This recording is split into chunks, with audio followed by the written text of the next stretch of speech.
So let's talk about the typical HVDC applications. So there are three typical HVDC application. Number one is the interconnection of non-synchronous AC power system even at different frequency. To understand this, let's see this block diagram. Here there are two AC system 1 and AC system 2. It may be two different grids which are operating at different frequency. Let us take here the frequency is 50 hertz and here the frequency is 60 hertz. So if we want to connect these two systems, so we can use the HVDC transmission line in between of them. So here you can see that, for example, here we are getting AC power at low voltage, and we can step up with the help of transformer. This stepped up AC voltage power is fed into the rectifier circuit, and this rectifier converts the AC into DC. This DC power is transmitted over the long distance, and here is the inverter stations. These inverter stations convert DC into AC, and this AC is made suitable by the transformer for this grid. So here we get the frequency uh, of desired level with the help of these converters and transformer. So this is the system how we can we can connect the uh, grids of two different frequency with the help of HVDC. Next application of HVDC is power transmission over long undersea cable links if the AC solution requires intermediate compensation. So to understand this, for example, if we are transmitting power from any AC generating station, then we require the step up transformer, then step down transformer, and here is the uh, bus or the load where the power is taken. So this distance is very long. So at long distance, about 400 kilometer and 500 kilometer, the power is transferring. So in AC system, there is the problem of reactive power compensation.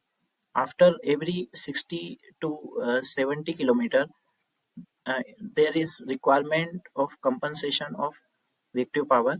So some substations are required after regular intervals. But if we want to transfer the power in through water or through sea, then there is no space where we can form some these substation. So it is not possible to transfer power through sea um, in HVDC in HVAC system. So for that we use the HVDC system. In HVDC system, uh, in monopolar link, there is only one conductor or one cable is required, and no compensation is needed. Reactive power compensation is not required in HVDC, so it is most suitable for underwater power transmission. So it was the second application of HVDC. Next application of HVDC transmission system is the control and stabilization of power flow in AC ties in an integrated power system. To understand this, let us take the block diagram of an HVDC system. In HVDC system, there may be one AC grid or AC region. One power is taken from here. It is stepped up or stepped down with the help of transformer. Then there may be some converter stations which convert AC into DC. Then DC power is transferred over long distance. Then again this DC is changed into AC with the help of again these converters, power electronics converters, and there may be transformers, and this is the region 2 of AC.